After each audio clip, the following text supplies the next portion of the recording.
Alright, so if you missed the notes or didn't get them all, you can watch this video and get all those notes that you missed in class about solving equation. But the first thing we want to do is we want to connect solving equations with evaluating. So when we evaluate, we use the order of operations, right? PEMDAS, as we call it, which means parentheses, exponents, multiply and divide, then add and subtract, okay? So if we're solving or evaluating, not solving I should say, evaluating this, we would need to know for what? Let's say x equals 8.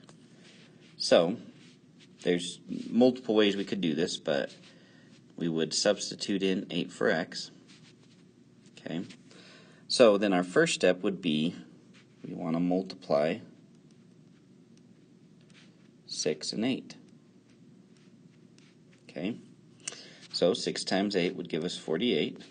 Order of operations, we start inside the parentheses and do multiply before subtract. Then my next one would be we subtract by 5.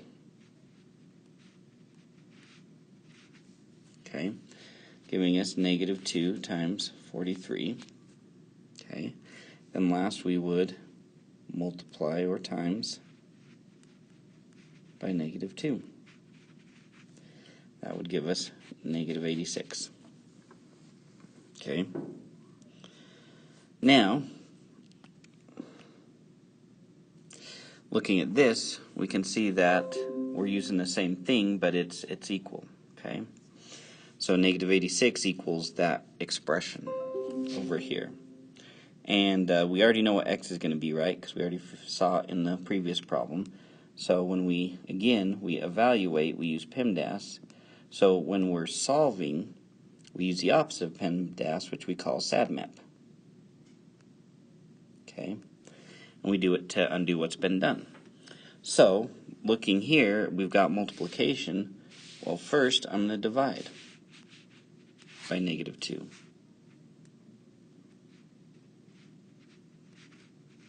Okay, that gives me a positive 43 equals 6x minus 5. Then the next step, we would add 5 to both sides, giving me 48 equals 6x, and then finally divide by 6, giving us 8 equals x.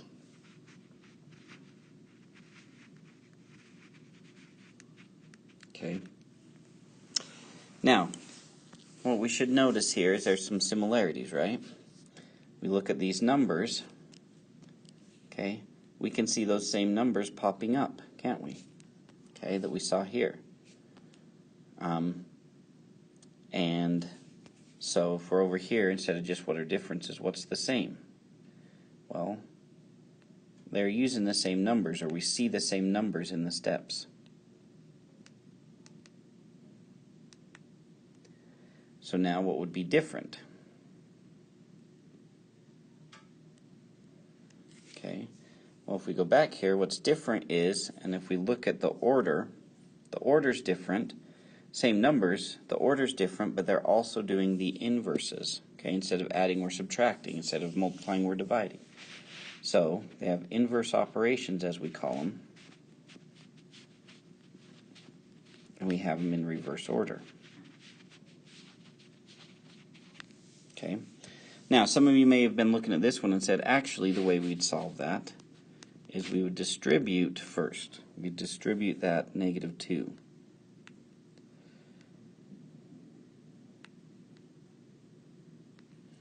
Okay, which would give us negative 86 equals negative 12 plus 10, 12x. Then you'd say we subtract 10 from both sides, right?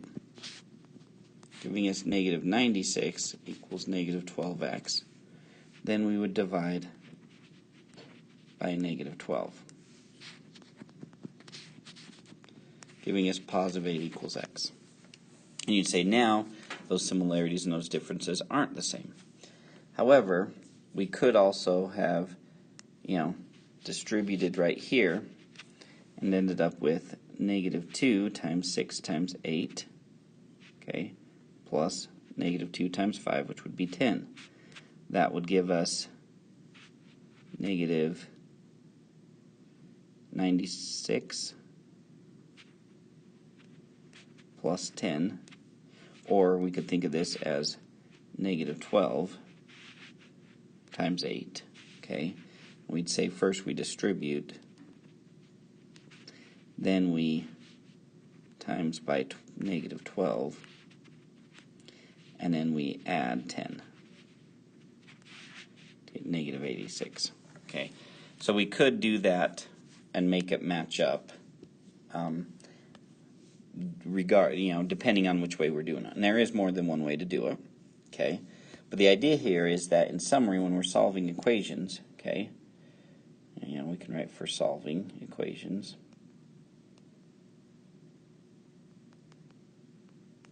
We use inverse operations. I should probably add in reverse order. Should have had some more blanks there. To create equivalent equations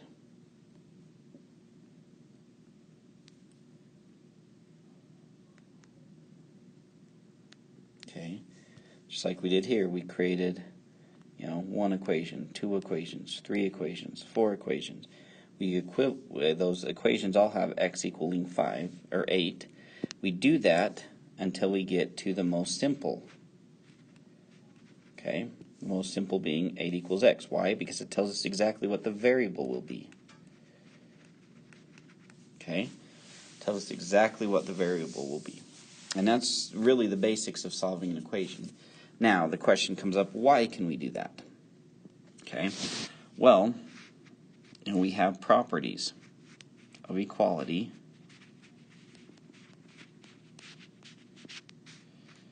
or rules that have been proven that allow us to change, to manipulate. I like manipulate better than probably change. An equation to simplify it.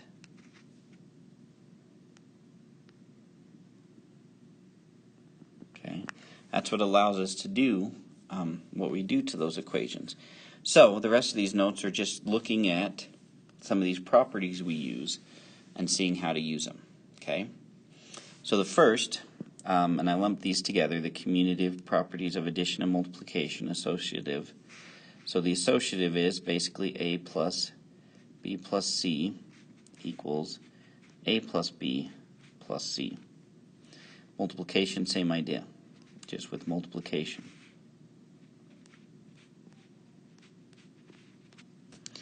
Okay, because if I go 3 plus 4 plus 5, and I do 4 plus 5 first, that's 9, plus 3 is going to give me 12. Okay, if I change that and go 3 plus 4, which is 7, then plus 5, that's still 12. Okay, so I can kind of change the grouping. Multiplication, same idea. 2 times 3 times 4, same as 2 times 3 times 4. Okay, so we can group when adding or multiplying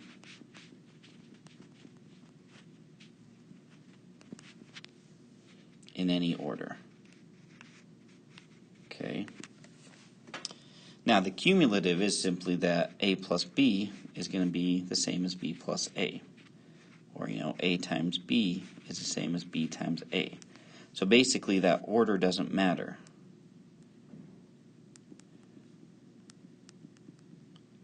When we multiply or add.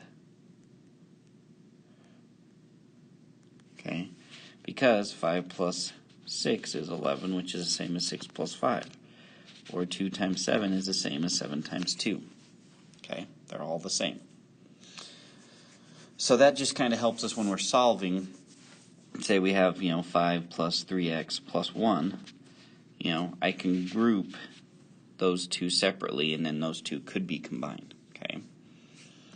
All right, now these two we use quite a bit. The additive identity property of 0 and the multiplicative identity property of 1. The additive property basically says if I have anything plus 0, or 0 plus anything, it just equals that anything. Okay, so 1 plus 0 is still just 1. So adding by 0 doesn't change anything.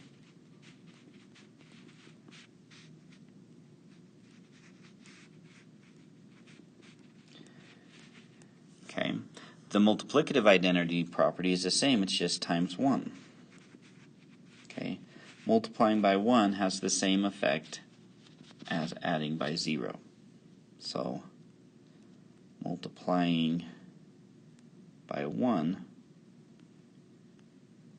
doesn't change anything.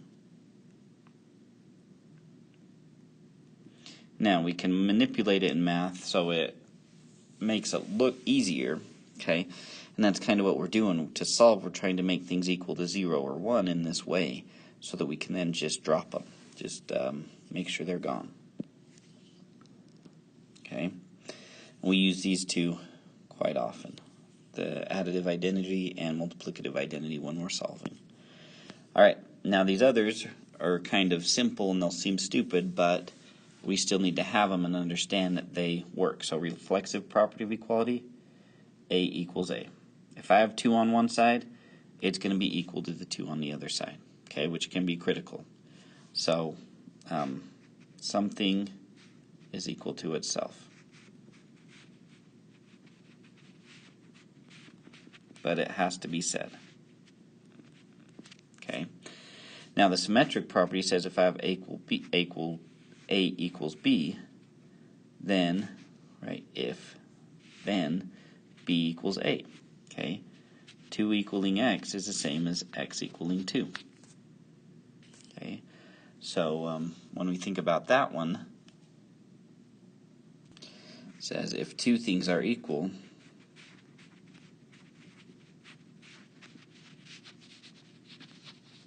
the order doesn't matter.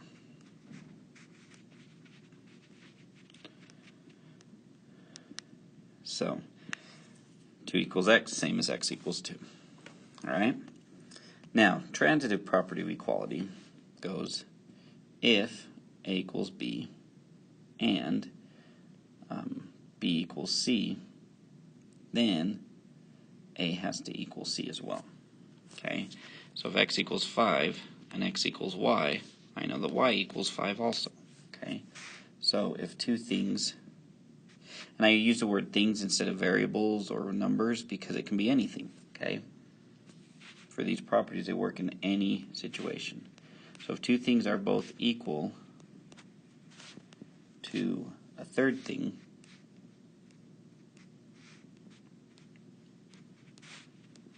they are equal to each other.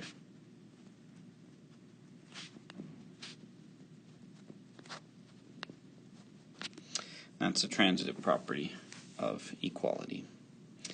Now, the next four, the addition property of equality, the subtraction, multiplication, and division properties of equality, are all very similar. Okay, so they work pretty much the same, just with a different operation. So if A equals B, then I know that I can go A plus C, and that's going to equal B plus C. Okay, so if I have 5 equals X again, and I add 3 to 5 to get 8, I know that X plus 3 would also equal 8. Okay, so if two things are equal, then adding the same thing to both sides maintains or retains their equality, and that's critical. That's what allows us to manipulate these equations when we're solving them. Okay? That's the addition property of equality. Now, for the subtraction, multiplication, and division, it's basically those same words. Okay? The only difference is then we write then subtracting. Okay, so for sake of time, I'm just going to write this. So that means if two things are equal, then subtracting the same thing in both sides retains that equality or maintains that equality. So if A equals B, then A minus C equals B minus C.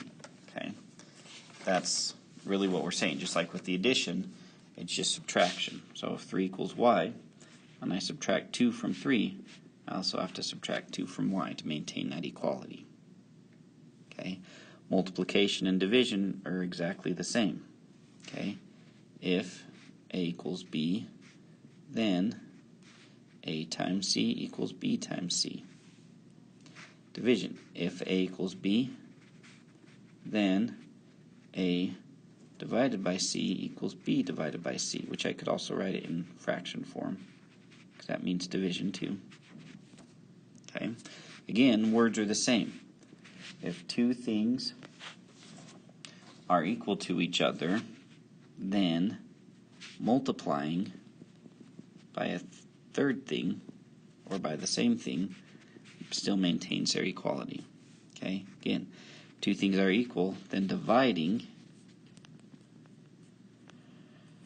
by that third thing maintains their equality. Okay? So if I have 3 equals x, I go 3 divided by 4, same as x divided by 4. Okay? If I go 4 equals z, then 4 times 3 is going to equal z times 3. Okay? Maintains that equality, which is critical. Now, the substitution property of equality is different. That says if a equals b, then b may be substituted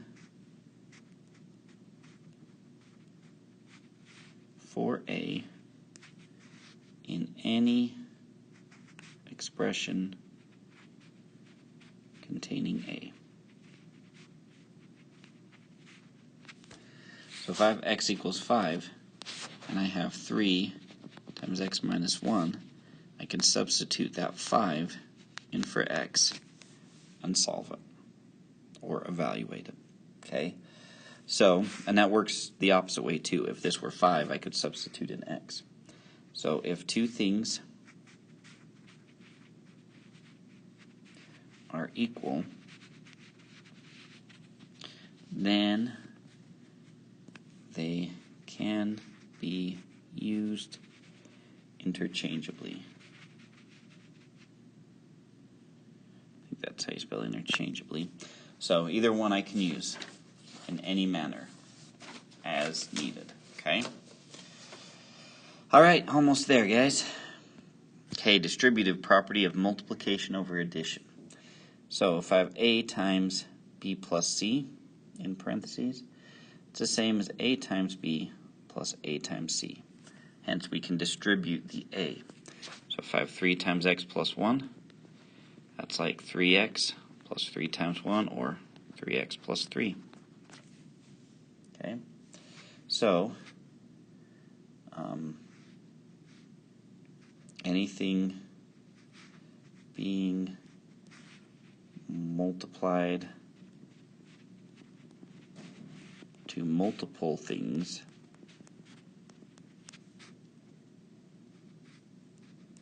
we'll put in parentheses, because typically that's how we see it.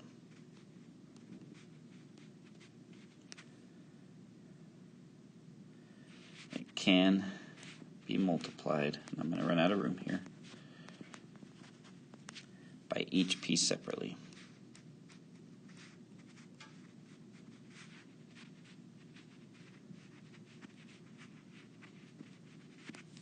Okay?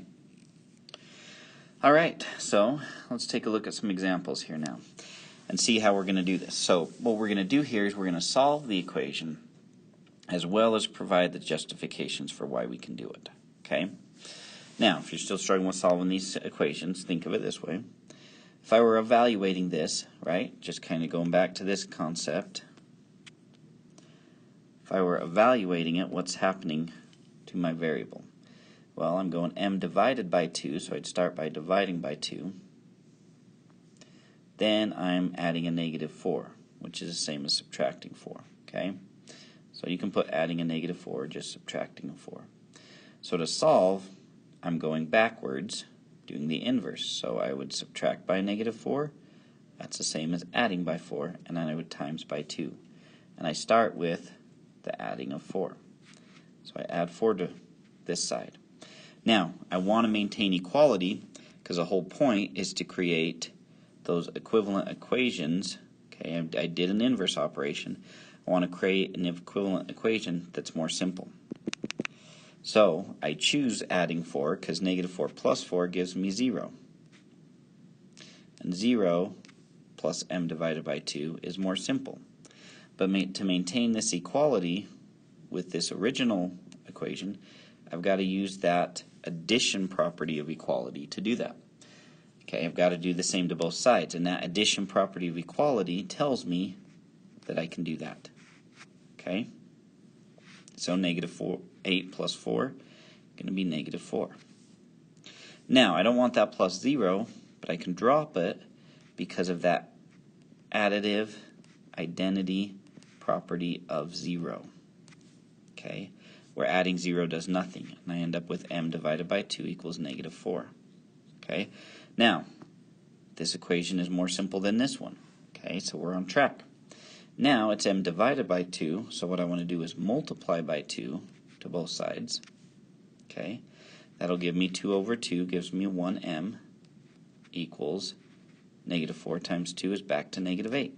Okay, I can times both sides by 2 because of that multiplication property of equality. And I just abbreviate POE for space. Okay, now I can drop that 1 because of the multiplicative identity property of 1. Allows me to just have m equals negative 8. Now I've created equivalent equations and gotten to the most simple, and that's what I'm trying to do. And why can I do that? Because of these properties. Okay, so let's take a look at the next example. Same idea. I want to subtract 3 to both sides. Okay, to undo that to get to the simplest. So I get 8n plus 0 equals negative 24, because negative 21 minus 3 is negative 24. So that subtraction property of equality allowed me to do that. I set it up in such a way that it made it more simple. Then that additive identity property of 0 says that I can just drop the 0. Then I have 8 times n, so I divide by 8, giving me 1n equals negative 3. I could use that division property of equality to do that. Okay. Then, using that multiplicative identity property of 1, I can drop the 1, and I end up with n equals negative 3, which is my most simple equivalent equation. Okay. Now, so we keep going. Now, there's multiple ways I can do the next one. Okay. I could just start out and distribute, or I could start out by dividing by negative 10. Okay. And apparently I have this twice, so let's go each way. So let's say I start by dividing by negative 10. Okay, which I can do that because of the division property of equality. So I divide both by negative 10, giving me positive 14 equals 1 times 6 plus n. Then, using that multiplicative identity property of 1, I can drop that 1, which means I drop the parentheses, and I have just 6 plus n. Then I subtract 6 from both sides, giving me 8 equals 0 plus n, and use the subtraction property of equality for that. Then I can drop that 0 and just have 8 equals n, based on that additive identity property of 0. Now, if I really wanted it, if I wanted n equals 8, I could use that symmetric property of equality to say that that 8 equals n is the same as n equals 8. But I don't generally have to do that part, but just so you know. Now, if I decided to distribute first, I would write, I can do this because of the distributive property of equality, and go negative 10 times 6, which is negative 60. Negative 10 times n is negative 10n equals negative 140. So I use the distributive property there. Then I would add 60 to both sides, because it's n times negative 10 minus 60, and the addition property of equality allows me to do that.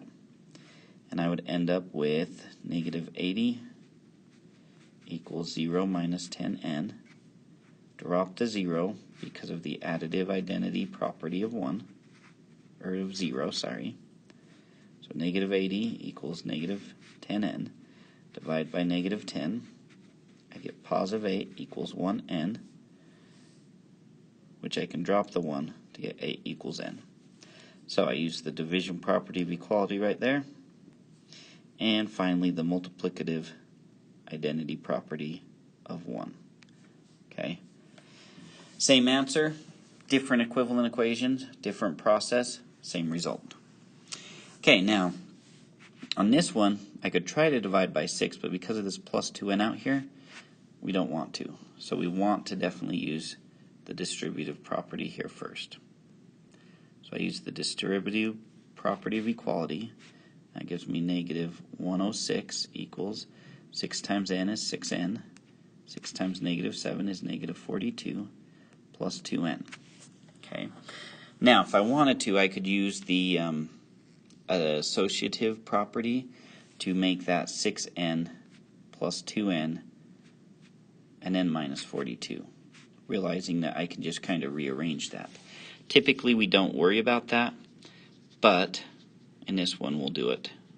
Associative property of equality, I believe. Is it of equality? Property of addition. Property of addition. Okay, then 6n and 2n, I can just simplify that. So negative 106 equals, so 6n plus 2n would give us 8n minus 42.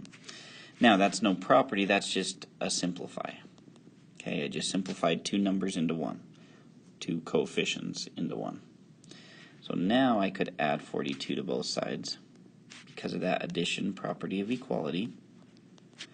Okay, giving me 8n plus 0. Drop the 0 because of that additive identity property of 0. Okay, negative 106 plus 42 gives me negative 64. Okay, so negative 64 equals 8n. Using the division property of equality, we divide by positive 8. Okay, giving me 1n equals negative 64 divided by positive 8 is negative 8. Then using that multiplicative identity property of 1, we end up with negative 8 equals n. And again, I could use the symmetric property to say that n equals negative 8, but I don't have to. Okay? All right, one last one. Okay. So, we've got 7 plus n over 21 equals 1. Again, what's happening to n? Well, n first would be added. We would add 7 to n. Let's do that in green. Okay, then we would divide by 21.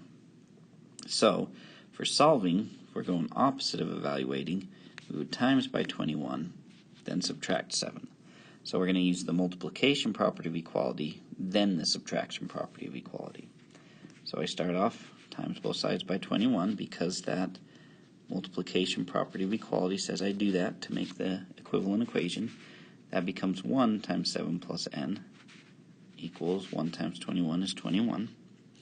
Okay, that multiplicative identity property of 1 tells me I drop that, and I end up with 7 plus n equals 21. Subtract 7 using the subtraction property of equality. End up with 0 plus n equals 14. Then we simply get rid of that 0 using the additive identity property of 0, giving me n equals 14, and there's my answer. Okay, and that's how we can solve all these equations, is because we have these properties telling us that we can. And so understanding those properties, I think, helps us understand how that process of solving works, and how we can then manipulate our equations to make them more simple, and then remove stuff, and then basically we're good to go. Okay, so just remember, okay, when solving equations, it's all about using these inverse operations in reverse order. We create those equivalent equations until we get to the most simple equation, and then that tells us what the variable is easily. And using those properties of equality, we can do that. Okay? So hopefully you guys wrote these notes down, and now you are good to go.